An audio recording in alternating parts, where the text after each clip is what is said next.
Ok, salut Christophe. Salut, Sidney, ça va? Ça va, ça va, ça va. Déjà, merci pour ton temps. Il n'y a pas de problème. Est-ce que tu peux te présenter un petit peu rapidement pour ceux qui ne te connaissent pas? Sûr, voilà, Carly Christophe. Je suis né un 4 avril 86 et j'ai découvert le basket exactement en 2004, 2 ans après mon accident.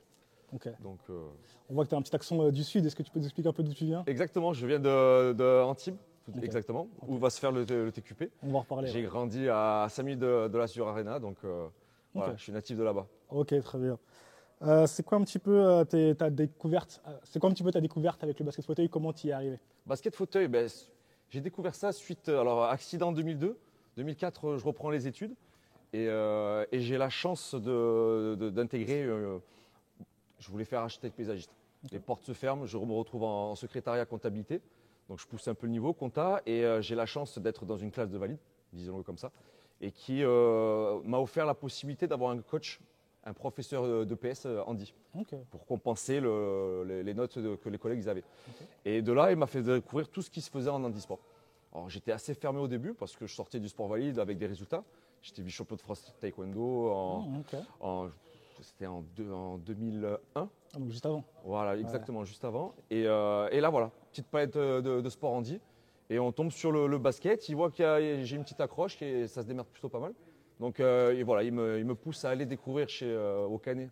Il y avait un club qui était à proximité. Et la première année, j'étais réticent complet. Ouais. Je refusais Ouais. de me calquer à ce genre de sport. Ouais, c'est pas facile au début, hein. J'ai Exactement, eu la très même, j'ai eu compliqué. la même chose. Voilà, Alors que j'étais basketteur et je voulais pas me mettre au basket fauteuil parce que voilà, t'es réticent, tu penses et tu t'imagines pas ce que c'est en fait. et surtout, c'est qu'il y avait une part de vérité qu'on ne voulait pas avoir. Alors, personnellement, je l'ai pris comme ça. C'est exactement J'étais ça. en mode, bon, maintenant, ça va être ta nouvelle porte. C'est Toutes les exactement portes se ça. sont fermées, c'est la nouvelle qui s'est ouverte. Et alors, un an, non, j'y suis pas allé. J'ai continué mon sport à l'école. Et l'année suivante, il a insisté pour que j'y aille. Et c'est là où vraiment, l'avantage que j'ai eu, c'est que je n'étais pas le seul jeune. Il y avait Stéphane Keller, Caïs Megasny, on est quasiment du même âge, et qui ont commencé en même temps. Et voilà, petite tribu, automatiquement, ça a bien adhéré. Ça aide, ça aide. Et c'est là où j'ai accroché. Ok, ok, bah, très intéressant. Et du coup, c'est quoi un peu après les autres étapes de ta carrière? Alors, autre étape de la carrière, en termes de basket fauteuil. Ouais. Basket fauteuil, voilà, c'est une fois qu'on a découvert avec le club du Canet comment marchait le fauteuil. Donc ça, c'est vers, donc tu dis 2004-2005. 2004-2005. Ok. Voilà, c'est vraiment découverte de la discipline, découverte du châssis, parce que j'avais commencé, comme tout le monde a commencé sur le fauteuil de ville. Donc découverte du châssis. L'avantage c'est qu'on avait pas mal de bons joueurs qui étaient à la fois du Canet et qui venaient s'entraîner de hier de temps en temps, qui commencent à me montrer un peu les techniques, déjà tomber, se relever, faire qu'un avec le fauteuil. Et ce que j'ai aimé à travers tous ces conseils, c'est que je retrouvais la combativité que j'avais eue auparavant en taekwondo. C'est-à-dire qu'on joue au basket, mais le contact il y est. Et c'est vrai qu'il y a un certain combat qui se fait entre l'adversaire et soi à travers le fauteuil et à travers le châssis. Et c'est vraiment ce qui m'a fait accrocher cette discipline. Alors du coup, derrière, au vu de ma pathologie, qui est paraplégique, mais où je peux être assis haut, donc j'ai été pris entre de bonnes mains. On m'a assis dans un fauteuil qui était assez haut. Et voilà, National 2 pour commencer quelques années. Ok. Ensuite, on jongle à la National 1. Donc on fait gros déplacements les week-ends. On part à équipe 1. Le lendemain, le dimanche, on est sur le circuit d'équipe 2. Et au fur et à mesure, on se construit jusqu'à intégrer l'équipe 1 du Canet, D'accord. avec qui depuis, ça fait 20 ans que je roule et qu'on essaie d'être sur tous les plateaux et de répondre présent à toutes les disciplines, toutes les compétitions. Ok.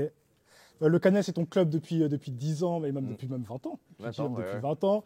Parce que moi, je connais vraiment depuis 10 ans, mais voilà, ça fait vraiment 20 ans que tu es dedans. Et tu es un peu une figure emblématique quand même du Canet. Quand on parle du Canet, on parle à toi et au président, qui sont voilà, les deux grandes personnes du club. C'est quoi un peu ta relation avec le Canet, et notamment sur les 10 dernières... Moi, je vais prendre un peu les 10 dernières années, Bien parce sûr. qu'il y a vraiment eu beaucoup de succès. C'est quoi un peu l'histoire et la relation de ces dernières années? C'est parti d'une petite idée de club qui, avant que je me retrouve dans cette situation, et avec Alexandre Farouja, le président, une fois qu'il a mis la main là-dessus, qui a repris le club en main, a vraiment voulu le faire grandir. Mais c'était parti d'une petite équipe, une bande de potes qui jouent au basket. Les résultats sont arrivés, le petit niveau a suivi, donc du coup il a commencé à recruter certains joueurs. Et c'est là, à ce moment-là, nous sommes arrivés. Et il a vu qu'on était jeunes, on avait du potentiel, qu'on était accrochés à cette discipline et on voulait faire de la compétition. Donc il a mis vraiment du cœur à l'ouvrage. On a répondu présent. Donc c'est vrai que ça fait 20 ans et les 10 dernières années, c'est là où on a commencé à soulever des trophées, à montrer qui on était. Du coup, en termes de structure, on recrute, on fait grandir, évoluer le club, on prend des internationaux, de joueurs étrangers, donc on fait parler de nous. C'est vachement intéressant. En termes de joueurs, j'ai trouvé une place vraiment importante où j'ai pu me développer. Et surtout, c'est que c'est un club qui répond présent pour l'athlète. Ouais. C'est-à-dire que ce qu'on donne en club, ça me permet de pouvoir le développer en équipe de France, d'avoir vraiment une palette d'entraînement très très intéressante pour mon évolution personnelle. Okay. Tu as fait la transition du coup avec l'équipe de France, c'est le sujet où je vais venir maintenant. Je sais qu'en club, au niveau national, tu as tout gagné, donc que ce soit le championnat ou les coupes. Bien sûr. En sélection, tu as participé à pas mal de compétitions, donc les Euros, les mondiaux. Ouais, et il te reste maintenant les Jeux, c'est la compétition où tu n'as pas encore participé. C'est quoi un petit peu ton rapport avec les Jeux et notamment ceux qui vont arriver là? Je pense que c'est comme tout rapport avec sportif. Les Jeux olympiques, paralympiques, c'est l'ultime pour un athlète. C'est vrai que ça a été… En termes de sport d'arène, quand on parle des Olympiades, c'est la première chose qu'on nous montre du doigt, c'est le Jeux olympique. Après, on va parler sport. Donc, avec le palmarès qu'on a construit au fur et à mesure du temps, c'est sûr que de pouvoir se dire, allez, le dernier ticket, en plus j'arrive 38 ans, donc je suis très jeune encore, attention. On le voit, t'es en forme. C'est vrai que ça peut être un aboutissement de… Voilà, ça peut finaliser un bon CV. C'est très très intéressant à aller vivre et à aller chercher, quoi, vraiment. L'équipe de France, c'est quand même une figure importante du basket fauteuil. Beaucoup de titres dans les années 80-90. Exactement, ouais. Les années 2010 ont été un peu plus compliquées, mais là, les années 2020, il y a quand même un bon retour. Bien sûr. Notamment une participation aux derniers mondiaux en 2022. Donc là, c'est quoi un petit peu l'esprit sur l'équipe de France maintenant, en ce moment? Alors, comme tu disais, c'est vrai qu'en amont, il y a eu une très très belle équipe de France qui a motivé des générations futures. Là, le problème, c'est que les niveaux ont augmenté et le collectif n'a pas forcément augmenté. Donc là, on se retrouve aujourd'hui avec une très très bonne dynamique personnelle. Je vois, on a des joueurs en termes individuels très très bons. Sur le papier, ça se vaut. Après, voilà, maintenant, on sent que c'est du renouveau. Ça s'est vu à Madrid, on a réussi à se qualifier pour Dubaï.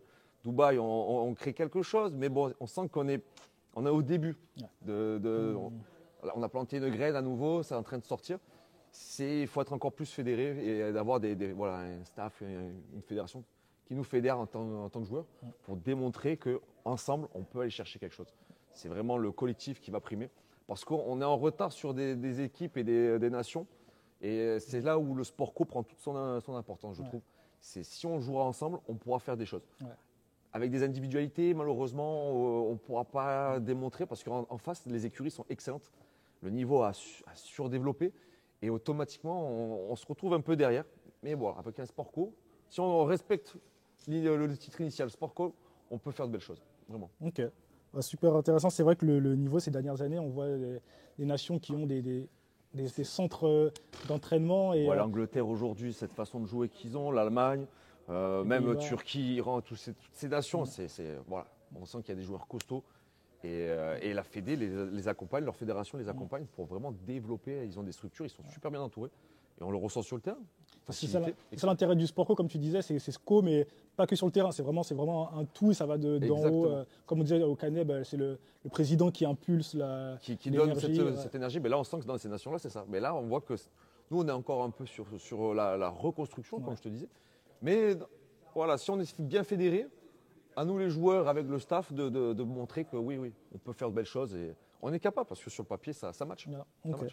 On va parler d'un autre sujet qui est assez important, très important même, dont on parle de plus en plus aujourd'hui, c'est la santé mentale. On voit beaucoup de joueurs qui parlent de moments de doute, même les très très grands joueurs qui ont eu des moments difficiles. Est-ce que c'est quelque chose que tu as connu, toi, que ce soit au début du sport ou même dans ta riche carrière sur les 20 dernières années, des moments, est-ce que tu peux nous en parler? Tout à fait, oui.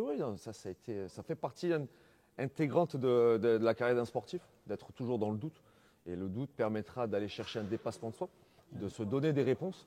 Et oui, en effet, j'ai été, je dirais pas victime, mais oui, il y a eu des moments de creux de vague. Que ce soit au tout début, quand je te disais, j'ai posé les premières fois les fesses dans un fauteuil de basket, ou est-ce que c'est vraiment ça ma destinée? Est-ce que je dois faire ça? Est-ce que toutes les portes qui étaient ouvertes, qui se sont fermées, que j'ai appréciées énormément. Est-ce que celle-là, ce sera la bonne? Je vais pouvoir m'épanouir. Donc voilà, je me suis donné les moyens de répondre à ma question en allant chercher des titres et en montrant que c'était un sport à part entière.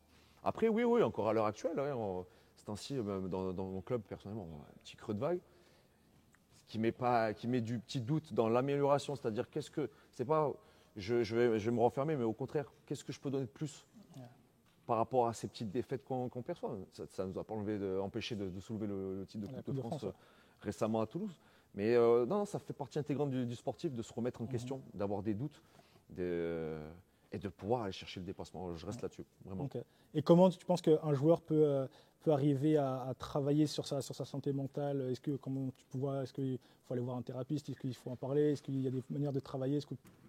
Je pense qu'on a tous notre propre système. Et si je vais prendre du recul, j'aime bien prendre du recul, regarder, étudier et surtout me remettre en question par rapport à qu'est-ce qui n'a pas fonctionné. Pas montrer du doigt, machin. Je vais me remettre en question. C'est ma faculté. Mais ce que je suis en train de dire, c'est peut-être le collègue à côté qui aura le même problème. Ça ne sera pas sa façon de se reconstruire. Il aura besoin peut-être d'avoir un intermédiaire à qui parler, à qui exprimer ses ingratitudes, ses doutes. On est tous différents, mais c'est là où il y a une méthode pour tous après. Mais le principal, c'est déjà de s'avouer qu'il y a un problème. Et à ce moment-là, on peut reconstruire quelque chose. Déjà identifier et avoir Identifier, mettre le doigt dessus, se dire alors là-dessus, j'ai un problème, je galère, ok. Maintenant, est-ce que si je demande, la réponse va m'aider ou est-ce que si je me pose, je me fais une auto-analyse, ça peut m'aider? On est tous différents. Et c'est à chacun de chercher un peu ce problème-là. Mais bon. À toute réponse, toute question, il y a une réponse. Donc, fastoche. Ok, merci. On va parler du TQP, donc le tournoi de qualificatif paralympique qui aura lieu à Antibes, du coup chez toi, le mois prochain, donc qui permettra de se qualifier pour Paris 2024.